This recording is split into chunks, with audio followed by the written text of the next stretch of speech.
Friends, इस video में आधुनिक हिंदी साहित्य के इतिहास का लास्ट टॉपिक कवर करेंगे। इससे पहले हमने भारतेंदु युग और उसके बाद द्विवेदी युग, उसके बाद आता है छायावादी युग और प्रगतिवादी युग और उसके बाद आता है प्रयोगवादी युग। इन सभी को हमने कंप्लीट कर लिया है।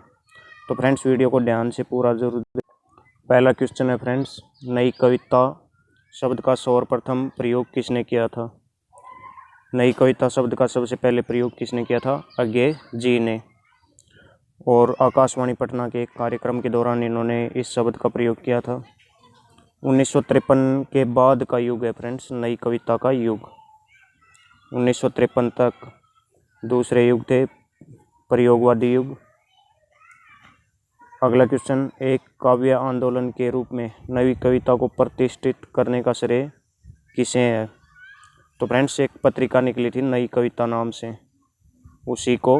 उसी ने स्थापित किया था इस युग को। नई कविता के संपादक कौन थे? जो पत्रिका निकली थी नई कविता, उसके संपादक थे जगदीश गुप्त और रामस्वरूप चतुर्वेदी। ये दोनों उसके संपादक थे। नई कविता युग का दूसरा नाम क्या है? तो फ्रेंड्स, जैसे आपको पता है, हर एक युग का एक दूसरा नाम रहा है। जैसे भारतेंदु युग का पुनर्जागरण काल रहा है, उसके बाद जागरण सुधार काल, इस तरह से फ्रेंड्स। और छायावादी युग का प्रसाद पंत और निराला युग नाम दिया गया। इसी तरह से इस युग को नाम दिया गया है नवलेखन काल। नई कविता युग की काल अवधि क्या रही है? तो 1953 के बाद का समय क्या है? नई कविता का युग है। अगला क्वेश्चन, साठोत्तरी कविता के लिए कौन सा नाम प्रचलित है? तो साठोत्तरी कविता को दूसरा नाम देते हैं नई कविता। नेक्स्ट क्वेश्चन देखते हैं, नई कविता में मुक्तिबोध की स्थिति वही है जो छायावाद में निराला जी की है। यह कथन किन का है?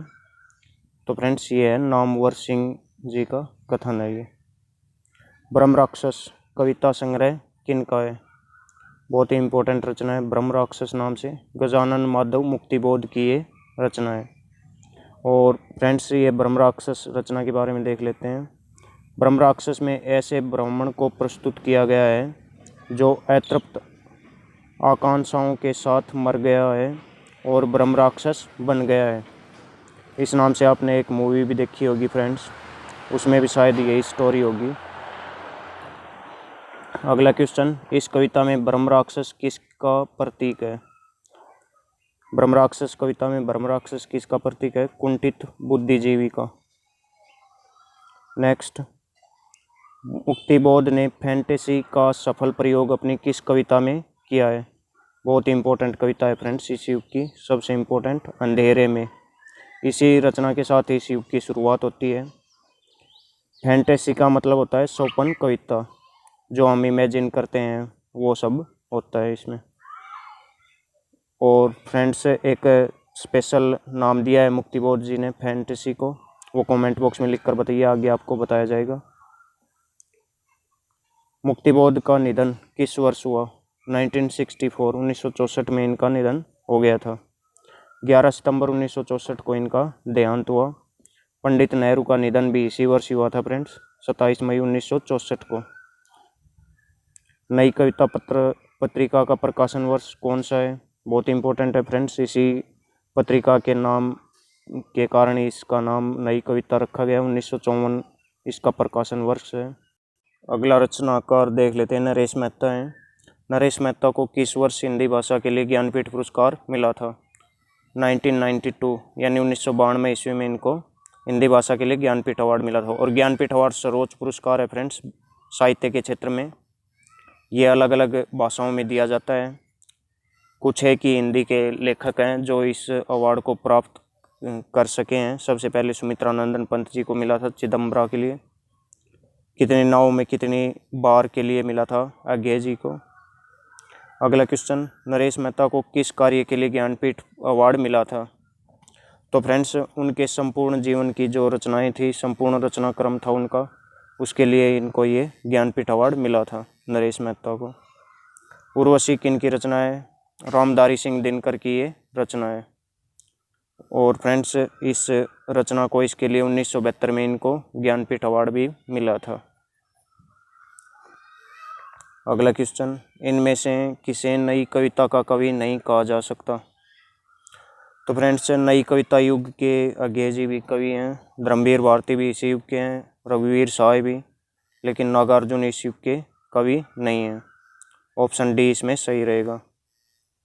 दूसरा सप्तक, ये 1951 में प्रकाशित हुआ था। दूसरा सप्तक तार सप्तक था, जो था वो पहला सप्तक था, पिछला युग जिस पर आधारित था। तो दूसरा सप्तक के रचनाकार जो नई कविता के प्रतिनिधि रहे, इसके रचनाकार कौन कौन से थे दूसरा सप्तक में? धर्मवीर भारती, नरेश मेहता, शमशेर बहादुर सिंह, रघुवीर साय, भवानी प्रसाद मिश्र, शकुंतला माथुर, हरिनारायण व्यास। तो ये ही वो रचनाकार हैं जिन्होंने महत्वपूर्ण भूमिका निभाई इस युग में, नई कविता युग में। अंधा युग काव्य संग्रह किनका है? बहुत इंपॉर्टेंट रचना है फ्रेंड्स इस युग की, धर्मवीर भारती की ये रचना है। अन्य काव्य रचनाएं हैं धर्मवीर भारती की, ठंडा लोहा, सात गीत वर्ष, कनुप्रिया, सभी के सभी बहुत इंपॉर्टेंट है। नेक्स्ट देखते हैं फ्रेंड्स, धर्मवीर भारती की किस रचना में महाभारत के अंतिम दिन के युद्ध से लेकर कृष्ण के गोलोकवास तक की घटनाओं को समेटा गया है? तो फ्रेंड्स, अंधा युग जो रचना है उसकी विषय वस्तु यही है, महाभारत के पर आधारित है। नरेश मेहता की रचनाएं कौन कौन सी हैं देख लेते हैं, महत्वपूर्ण रचनाएं। संशय की एक रात, ये राम कथा है फ्रेंड्स। और सबरी, ये भी राम कथा है, सबरी एक पात्र भी है रामायण का। महाप्रस्थान, ये महाभारत पर आधारित है। प्रवाद पर्व, ये भी राम कथा पर आधारित है। अगला क्वेश्चन, छाया मत छूना मन, ये कविता संग्रह किनका है? गिरजा कुमार माथुर की रचना है छाया मत छूना। अगला क्वेश्चन, किस कविता में शमशेर बहादुर सिंह ने अपनी पत्नी की रुग्ण और जर्जर दशा पर अपनी संवेदना व्यक्त की है? शमशेर बहादुर सिंह की एक प्रमुख रचना है एक पीली श्याम। किन्हीं कवियों का कवि कहा जाता है? शमशेर बहादुर सिंह को। किस कारण से? उन्होंने फ्रांसीसी प्रतीकवादी कवियों के प्रभाव में पर्याप्त प्रयोग किए थे। अगला क्वेश्चन, गजानन माधव मुक्तिबोध ने फैंटेसी को क्या नाम दिया है, क्या कहा है इसको? तो फ्रेंड्स, इसको इन्होंने नाम दिया है अनुभव की कन्या। नई कविता का केंद्र बिंदु क्या है? लोक जीवन की अभिव्यक्ति, ये इसका केंद्र बिंदु है, सेंटर पॉइंट है नई कविता का। इनमें से किस कवि को ज्ञानपीठ पुरस्कार नहीं मिला है?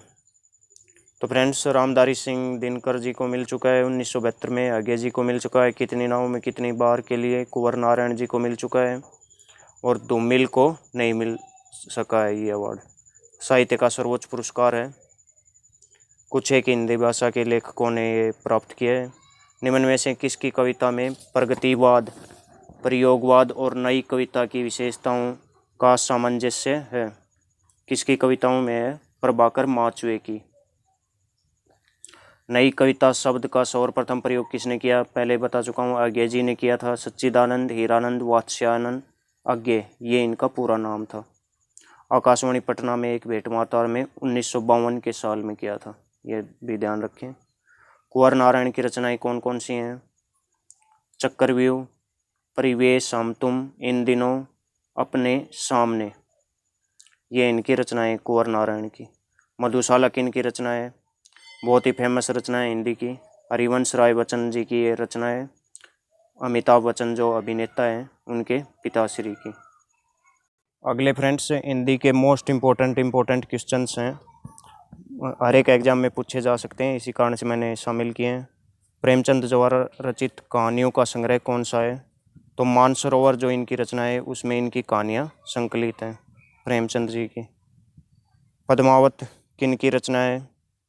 मलिक मोहम्मद जायसी की। इस पर पद्मावती नाम से एक मूवी भी बन चुकी है, इसी उपन्यास, इसी रचना पर आधारित है वो। बीजक के रचनाकार कौन है? कबीरदास की एक ही प्रमुख रचना है friends, most important, Kabirdas ji इसके रचनाकार हैं बीजक के। चांद का मुंह टेढ़ा, ये काव्य संग्रह किनका है? गजानन माधव मुक्तिबोध, इनका ये काव्य संग्रह है चांद का मुंह टेढ़ा, बहुत इंपॉर्टेंट है। चिंतामणि किनका निबंध संकलन है? आचार्य रामचंद्र शुक्ल जी का ये निबंध संकलन है चिंतामणि। आषाढ़ का एक दिन, बहुत इंपॉर्टेंट रचना है फ्रेंड्स, मोहन राकेश की। बकरी नाटक के नाटककार कौन है? सर्वेश्वर दयाल सक्सेना इसके नाटककार हैं। अपने अपने अब अजनबी एक उपन्यास है फ्रेंड्स, याद रखिए। आगे जी की ये रचना है अपने अपने अजनबी।